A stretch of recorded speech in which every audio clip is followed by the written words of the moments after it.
দর্শক অডিও কলের মাধ্যমে একজন আপুর সাথে যুক্ত হয়েছি। আসসালামু আলাইকুম। সালামু আলাইকুম। ওয়ালাইকুম আসসালাম। কি নাম আপু? আমার নাম জি, আপনার নামই তো। অনিকা। অনিকা, বয়স কত? বয়স 18। মানে একটু দ্রুত উত্তর দিবেন, দর্শক যাতে কথাগুলো তাড়াতাড়ি বয়স শুনতে পারে। 18। বয়স 18। এই যে এখন সুন্দর, ঠিক আছে। বয়স কত? 18। বিয়ে হয়েছে? জি। জি না। দেশের বাড়ি কোথায়? দেশের বাড়ি নোয়াখালী। কেন আসছেন প্রতিবেদনে? প্রতিবেদন আসছে করতে পড়ে যে ভালো মনের একটা মানুষের জন্য আসছে। ভালো মনে? একটা মানুষের জন্য যে আমার সুখে দুঃখে পাশে থাকবো, ওরকম একটা মানুষের জন্য আসছি। আচ্ছা, এই নাম্বারটা কার? জি, নাম্বারটা আমার। ইমো আছে? জি না ভাইয়া। এমন নাই না? না, এমন নাই। আচ্ছা, থাকেন তাহলে নোয়াখালীতে। প্রিয় দর্শক, আমি ছোট্ট করে কিছু কথা আপনাদেরকে এখন একটু উপস্থাপন করি, একটু মনোযোগ দিয়ে শুনবেন, কারণ সবসময় একই স্টাইলে আপনাদেরকে কথা বলি, কিন্তু আজকে একটু ভিন্ন স্টাইলে কথা বলি, মনোযোগ দিয়ে শুনবেন।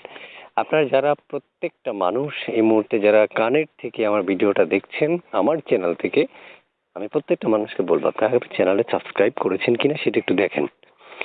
এরপর দেখে ভিডিওতে একটা লাইক করে ওনাকে ফোন করেন, ফোন রিসিভ হবে।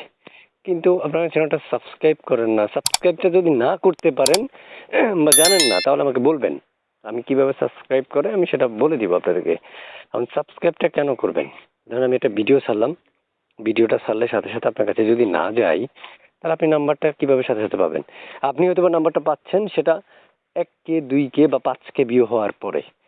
এর মধ্যে তো ওনাকে অনেক মানুষ কলই করে ফেললো, তার মানে আপনি সিরিয়ালে পরে পড়ে গেলেন। কিন্তু যদি আপনি চ্যানেলটা সাবস্ক্রাইব করেন, তাহলে আপনি সাথে সাথে ওনার ভিডিওটা পাবেন, বা হচ্ছে চ্যানেলে ভিডিও ছাড়লেই সাথে সাথে পাবেন। এতে আপনি শুরুতেই যখনই পাবেন তখনই ওনাকে ফোন করুন, ফোন করলে সাথে সাথে উনি কলটা রিসিভ করে আপনার সাথে কথা বলবে। তাহলে আপনি প্রথমে তার ফোন দিলেন, আপনিই মনের মানুষ হয়ে গেলেন, তাহলে ওনাকে আর কেউ ডিস্টার্বও করতে পারলো না, পরবর্তীদেরকে ফোন দিলে উনি হয়তো বা ধরলেও না। আপনি যদি তার মনের মানুষ হয়ে যেতে পারেন, তো এই জন্য বলি চ্যানেলটা সাবস্ক্রাইব করে রাখবেন। আচ্ছা আপু, শুনতে চাই এবার একটু আপনার ব্যক্তিগত তথ্য জানতে চাই। সেটা হচ্ছে আপনি যে মনের মানুষের জন্য আসছেন, সেটা কেমন বয়সী যাচ্ছে আপনার জন্য? যেমন বয়সের হোক, বিবাহিত হোক, বয়স হোক, যেরকম বয়সের হোক, মানুষের শুধু ভালো মনের একটা মানুষটা, এটাই। আচ্ছা, ভালো মনের মানুষ চাচ্ছেন। প্রিয় দর্শক, উনি ভালো মনের মানুষের জন্য এই প্রতিবেদনে আসতে আছেন।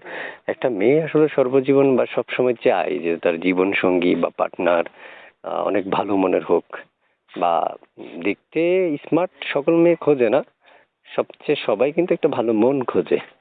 আর যারা ভালো মন খুঁজে, আমি মনে করি ওটাই বেটার। মানুষের স্মার্টকতা সৌন্দর্য এটা চিরস্থায়ী নয়।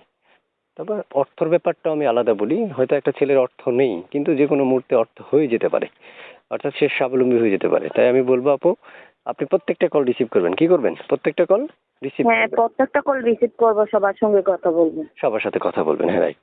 কারণ আপনি জি। যদি কল দিলে দর্শক যদি রিসিভ না করেন, তাহলে আমার দর্শক কষ্ট পাবে। কষ্ট পাবে কেন? না, সবার সঙ্গে কথা বলবো। হ্যাঁ, অনেকে হচ্ছে আপনাকে ফোন করবে, নাম্বারটা উঠাইতে তো সময় লাগে, তাই না? নাম্বারে যখন কেউ জি। আপনার স্ক্রিন থেকে নাম্বারটা নিয়ে ওঠাবে, কিন্তু যতবার সে আপনার প্রত্যেকটা অক্ষর উঠাবে নাম্বারের, অতবারই তার স্বপ্ন কি করবে, সে আপনার সাথে কথা বলবে। কিন্তু সেম সে যদি কল দেওয়ার পরে রিসিভ না হয়, তখন সে কষ্ট পাবে। তাই আমার প্রয়োজন, আমি যে যতটুকু আপনাদেরকে আসলে বলবো সেটা হচ্ছে, আপনি চ্যানেলটা দর্শক যখন সাবস্ক্রাইব করবে, আপনাকে কল করবে, সাথে সাথে আপনি রিসিভ করে কথা বলবেন, ঠিক আছে? ঠিক আছে। আচ্ছা, শুনতে চাই আপনার কাছে যে আপনি বর্তমানে হচ্ছে আপনি মানে যেখানে থাকেন, যে নোয়াখালী কথা বলেছেন, ওখানে আপনার মানে বসবাস, মানে ওখানেই আছেন এখন?